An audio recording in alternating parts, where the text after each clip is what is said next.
ये आकाशवाणी रायपुर है। छत्तीसगढ़ी समाचार बुलेटिन के संग मीनल तिवारी के जय जोहार। अब सुनो आज के प्रमुख समाचार।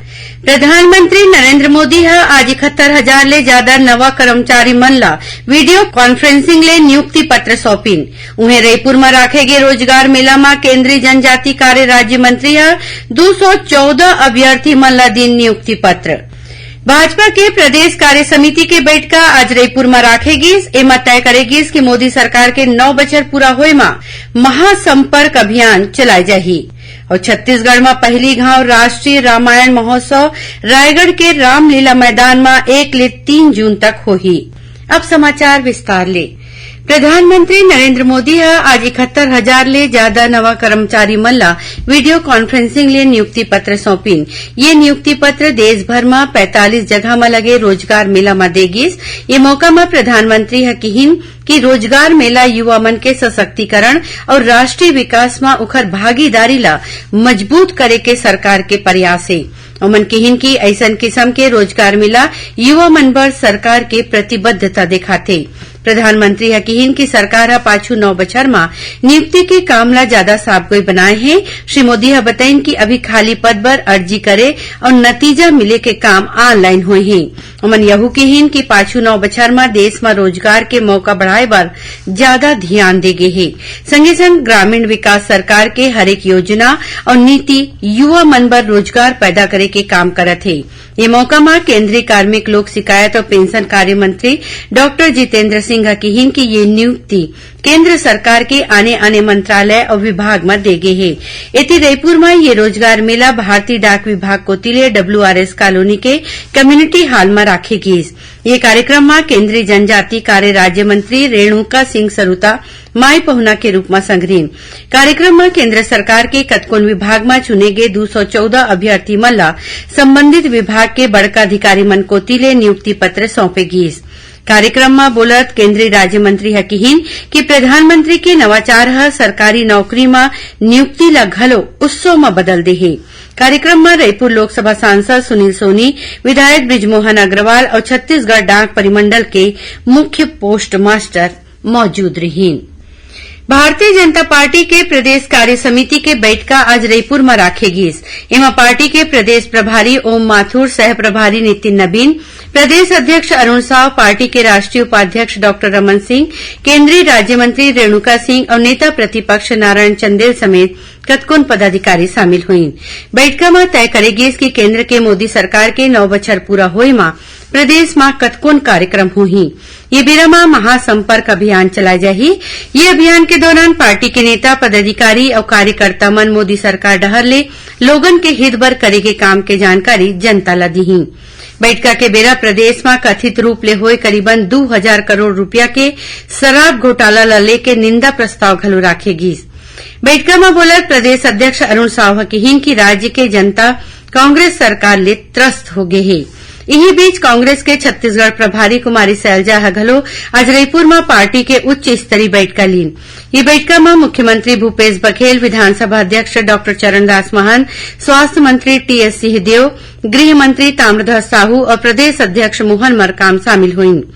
बैठक के बाद श्री मरकाम बताइन कि अवैया विधानसभा चुनाव के रणनीति ला लेके इमा गोट बात करेगी। 21 मई के पाटन में भरोसा के सम्मेलन राखे जाही। उन्हें 26 मई ले प्रदेश कांग्रेस कोतिले संभाग स्तरीय कार्यकर्ता सम्मेलन के शुरुआत करे जाही। प्रदेश में अवैया विधानसभा चुनाव न लेके प्रशासनिक तैयारी शुरू हो गई है। एमा मुख्य निर्वाचन पदाधिकारी रीना बाबा साहेब कंगाले आज कोरिया जिला के दौरा करीन। ये बेरा उमन कलेक्ट्रेट सभा कक्ष में कोरिया और मनेन्द्रगढ़, चिरमिरी, भरतपुर जिला के अधिकारी मन के बैठका लेके निर्वाचन संबंधी तैयारी के समीक्षा करीन है। बैठका में उमन जिला में कुल मतदान केंद्र समेत संवेदनशील मतदान केंद्र के जानकारी लीन और जम्मो तैयारी करे के निर्देश दीन। उमन मतदाता सूची में मतदाता मन के नाव जोड़े समेत आने जम्मो काम तय बेरा में पूरा करे बर कहिन है। बैठका में यहू बताएगी कि मतदाता मन ला जागरूक करे बर जागरूकता कार्यक्रम चलाए जाते। उन्हें नवा मतदाता मन के नाव सूची में जोड़े के काम होवत है। छत्तीसगढ़ी समाचार बुलेटिन आप मन आकाशवाणी रायपुर ले सुना था। अब आगू बढ़बो बाचे समाचार को थी। छत्तीसगढ़ में पहली घाव राष्ट्रीय रामायण महोत्सव रायगढ़ के रामलीला मैदान में 1 ले 3 जून तक होही। संस्कृति विभाग के अधिकारी मन बताइन कि ये महोत्सव में देश के आने राज्य ले अवैया कलाकार और विदेशी कलाकार मन को तिले रामायण के प्रसंग के प्रस्तुति दे जाही। उन्हें आरती और हनुमान चालीसा के पाठ होही। रामायण महोत्सव ले भगवान श्री राम के चरित्र के सुघ्घर रूप लोगन ला देखे बर मिलही। संस्कृति विभाग कोती ले ये महोत्सव के तैयारी जोरदार होवत हे। एमा शामिल होवैया मानस मंडली मन ला इनाम दे जाही। पहली इनाम 5 लाख रुपया, दूसर 3 लाख और तीसर इनाम 2 लाख रुपया तय करेगे है। दुर्ग जिला में भिलाई के Chandulal Chandrakar memorial medical college के बछड़ 2016-17 के बैच ला मान्यता नहीं मिले के मामला ला लेके छत्तीसगढ़ उच्च न्यायालय हर नेशनल मेडिकल कमीशन, केंद्रीय स्वास्थ्य सचिव और राज्य के स्वास्थ्य सचिव ले जवाब मांगे है। मुख्य न्यायाधीश रमेश सिन्हा और न्यायाधीश राकेश मोहन पांडे के डिवीजन बेंच आज ये मामला में सुनवाई करी। अदालत कहे है कि अब ये मामला की सुनवाई गर्मी छुट्टी के बाद 14 जून के हुई। खबर के मुताबिक Chandulal Chandrakar memorial medical college की बछड़ 2016-17 के बैच के एमबीबीएस के छात्र मन के डिग्री ला नेशनल मेडिकल कमीशन अभी तक मान्यता नहीं दे है। ये मुद्दा ला लेके छात्र मन हाईकोर्ट में याचिका दायर करे रही। उन्हें हाईकोर्ट कांकेर मेडिकल कॉलेज में स्टाफ नर्स और लैब टेक्नीशियन समेत 300 पद में भर्ती पर लगे रोक हटा दे है। खबर के मुताबिक शासकीय चिकित्सा महाविद्यालय कांकेर में तृतीय और चतुर्थ श्रेणी के आने पद में नियम के विरुद्ध भर्ती करे जाए ला लेके कुछ एक लोगन मन कोर्ट में याचिका दायर करके भर्ती के काम में रोक लगाए के मांग करे रही। बिलासपुर नागपुर के बीच वंदे भारत एक्सप्रेस के जगह में अभी कुछ एक दिन बाद तेजस ट्रेन चलाए जाते। वंदे भारत एक्सप्रेस के rack railway board Secunderabad Tirupati Vande Bharat बर भेजे है। एकर सेती बिलासपुर नागपुर के बीच तेजस ट्रेन चलाए जाते। रेल अधिकारी मन के मुताबिक ये व्यवस्था थोड़ी दिन बर करेगे है। अधिकारी मन बताइन कि बिलासपुर नागपुर के बीच वंदे भारत एक्सप्रेस में यात्री मन के संख्या कम रहीस। रेलवे बोर्ड ला लगीस की कहूं ये रैक ला सिकंदराबाद तिरुपति के बीच करे जाही तो रेलवे ला ज्यादा फायदा होही।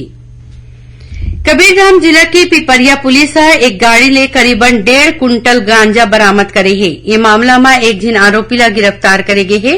जिले के पुलिस अधीक्षक डॉक्टर लाल उमेन सिंह बताइन कि मुखबिर ले सूचना मिली रही कि रायपुर ले कवर्धा कोती एक कार में गांजा के तस्करी होवत है। इन्हीं आधार में पिपरिया पुलिस धर्मपुरा गांव तीर नाकाबंदी करके गाड़ी के जांच शुरू करी। ये दौरान एक गाड़ी ले करीबन 1.5 कुंटल गांजा बरामद करेगी, जेकर कीमत करीबन 15 लाख रुपया बताए गए है। पुलिस गाड़ी ला जब्त कर ली है। निःशुल्क और अनिवार्य बाल शिक्षा अधिकार अधिनियम आरटीई में चालू शैक्षणिक सत्र में प्रदेश के प्राइवेट स्कूल मन में भर्ती बर पहली पारी में ऑनलाइन अर्जी देके कार्रवाई पूरा कर ले गए है। संचालक लोक शिक्षण सुनील कुमार जैन बताइन कि पहली पारी में सुकमा, दंतेवाड़ा और कोंडागांव जिला के लॉटरी निकाले गई, जेमा 552 पढ़ैया लइका मन ला चुने गए है। एमा दंतेवाड़ा जिला ले 74, सुकमा जिला ले 82 और कोंडागांव जिला ले 396 विद्यार्थी शामिल हैं। ओमन बताइन कि बाकी जिला के लॉटरी 25 मई तक पूरा कर ले जाही। खबर के मुताबिक आरटीई में प्रदेश में चलाए जात प्राइवेट स्कूल मन में आरटीई पोर्टल ले ऑनलाइन अर्जी मंगाई गे रही से। आखिर में प्रमुख समाचार एक घाव फेर।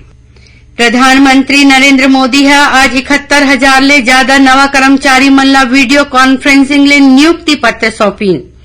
उन्हें रायपुर में राखे गए रोजगार मेला में केंद्रीय जनजाति कार्य राज्य मंत्री 214 अभ्यर्थी मन ला दीन नियुक्ति पत्र। भाजपा के प्रदेश कार्य समिति के बैठका आज रायपुर में राखेगी। ये मत तय करेगी कि मोदी सरकार के 9 बछर पूरा होए में महासंपर्क अभियान चलाए जाही।